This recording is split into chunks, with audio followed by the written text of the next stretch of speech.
Hello and welcome back to another EDH deck tech idea. Today we are taking a look at Pearl Ear Imperial Advisor. This is a 3 mana 3/4 with lifelink, which is already a pretty solid stat line, and enchantment spells you cast have affinity for auras. That means that they cost 1 generic less to cast for each aura you control. Furthermore, whenever you cast an aura spell that targets a modified permanent you control, you draw a card. For a permanent to be modified, it either needs to be equipped, an aura needs to be attached to it, or it needs to have counters on it. Pearl Ear does it all for us. Itself is already a solid body, it discounts aura enchantment spells, and in addition to that it is a card draw engine. We are going to play this as a mono-white Voltron commander deck, so we want to suit up Pearl with powerful enchantment auras. For example, Hyena Umbra, a 1 mana enchantment aura, an enchanted creature gets +1/+1 and has first strike. Furthermore, Hyena Umbra has totem armor, that means that if enchanted creature would be destroyed, instead remove all damage from it and destroy this aura.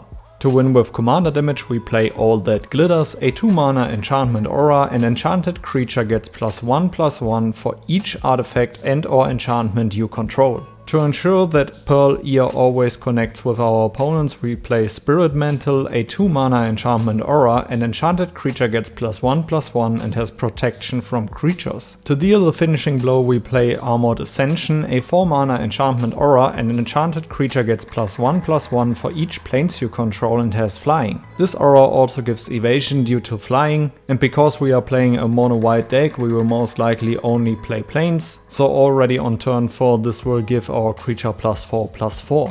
Glyph Elemental, a 2 mana 2/2, and we can also cast it for its bestow cost for 2 mana, and if we would do so it is an aura enchantment spell, which will already trigger Pearl Ear, and it also has the following stat line. A landfall mechanic, whenever a land enters the battlefield under your control, put a +1/+1 counter on Glyph Elemental, and enchanted creature gets +1/+1 for each +1/+1 counter on Glyph Elemental. It is worth mentioning that if the enchanted creature gets removed, Glyph Elemental will stay on the battlefield and will keep its +1/+1 counters. Last but not least we play Ethereal Armor, a 1 mana enchantment aura, an enchanted creature gets +1/+1 for each enchantment you control and has first strike. We want to diversify our threats and also play other helpful creatures, which is why we play Danifer Capashen Paragon, a 3 mana 2/2 with first strike, vigilance and lifelink, and she also discounts our aura and equipment spells by 1 generic. Mesa Enchantress, a 3 mana 0/2, and whenever you cast an enchantment spell you may draw a card. Pearl Ear doesn't only discount our spells, Pearl Ear also lets us draw cards when we modify our creatures, if they are already modified, so we can sling through our deck pretty quickly the more card draw engines we have on board. Core Spirit Dancer, a 2 mana 0/2, and it gets +2/+2 for each aura attached to it. And whenever you cast an aura spell, you may draw a card. Thram Senior Edificer, a 2 mana 2/2, and whenever you cast an aura equipment or vehicle spell, draw a card. Of course we have to play Lightpaws, Emperor's Voice, a 2 mana 2/2, and whenever an aura enters the battlefield under your control, if you cast it, you may search a library for an aura card with mana value less than or equal to that aura with a different name than each aura you control. Put that card onto the battlefield attached to Lightpaws, Emperor's Voice, then shuffle.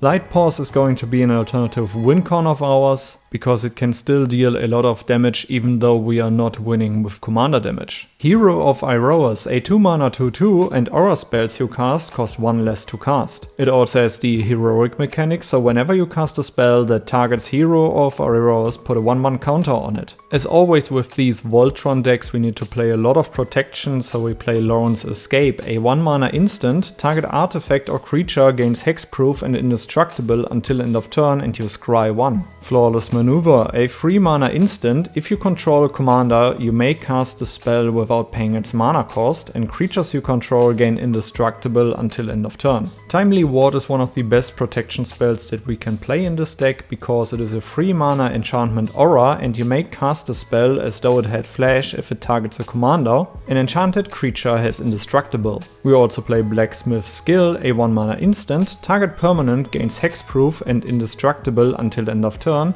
and if it's an artifact creature it gets +2/+2 until end of turn. You might be asking yourself why we are playing Blacksmith Skill in this deck, as it cares about an artifact creature. Well, Blacksmith Skill can target a permanent, so depending on the board state you can also protect something else instead of your Voltron creature. Karametra's Blessing, a 1 mana instant, target creature gets +2/+2 until end of turn. If it's an enchanted creature or enchantment creature, it also gains hexproof and indestructible until end of turn. And last but not least we play Sigiri Shelter, a 2 mana instant, target creature you control gains protection from the color of your choice until end of turn. Definitely make sure to not name white, as all of your auras will fall off your creature, and you can also play the backside as a tapped white source. You want to win more? You get it. Robe of Stars, a 2 mana artifact equipment, and equipped creature gets +0/+3, but we care about Astral Projection, a 2 mana activated ability, and equipped creature phases out. This will protect your Voltron creature from cards like Farewell.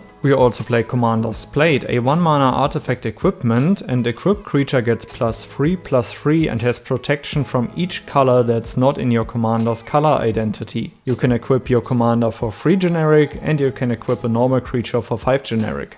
Mantle of the Ancients, a 5 mana enchantment aura, and when it enters the battlefield return any number of target aura and or equipment cards from your graveyard to the battlefield attached to enchanted creature, and in addition to that enchanted creature gets +1/+1 for each aura and equipment attached to it. The wonderful thing about Pearl Ear is that it discounts our enchantment spells, so we can also play more expensive enchantments while still keeping enough mana up for our protection spells. And Mantle of the Ancients is also a great way to recover from a board wipe.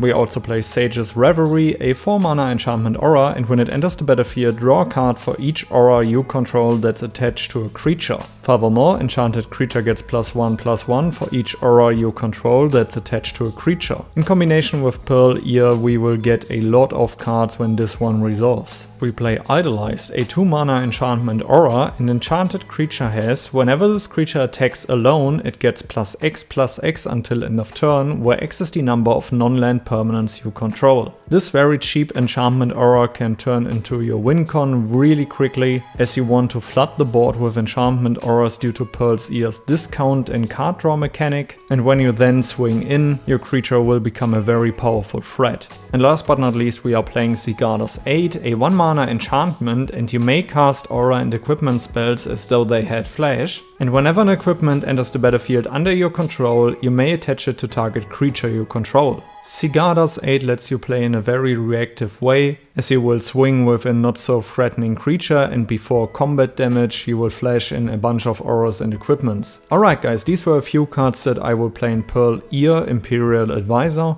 Let me know down in the comments below which cards you would add to the deck, which legendary creature I shall feature next, and then I would say see you in the next one. Goodbye guys.